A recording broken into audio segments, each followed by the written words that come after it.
कह रहा है कि एक कंपनी में 75% कर्मचारी स्किल्ड हैं, बाकी अनस्किल्ड हैं।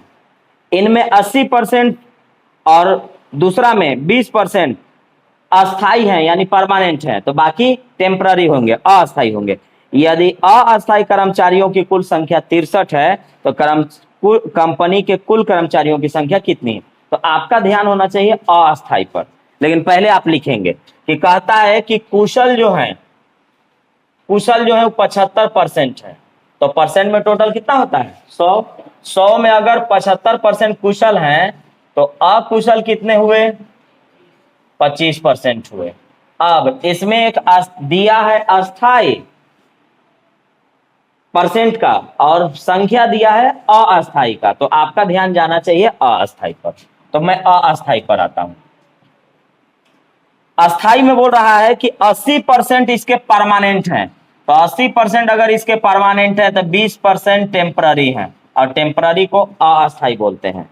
और इसके 20% परमानेंट है तो 80% इसके टेम्पररी है, 80% इसके टेम्पररी है यानी अस्थाई है। तो अब मैं यहां से अस्थाई निकालने जा रहा हूं, तो मैं निकालूंगा कि अस्थाई कितने हैं। तो अब आप यहां याद रखिए कि परसेंट का मतलब भूल जाइए, क्यों? क्योंकि 100 अगर टोटल है, अगर 100 टोटल हम मान के रखे हुए हैं, 100% मतलब कुल होता है, तो 75% मतलब 75, 10% माने 10, 25% मतलब 25, तो हो गया।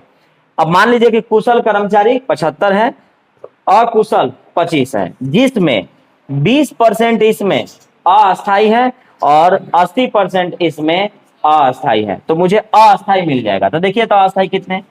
तो 75 में 20% अस्थाई है और 25 में 80% अस्थाई है।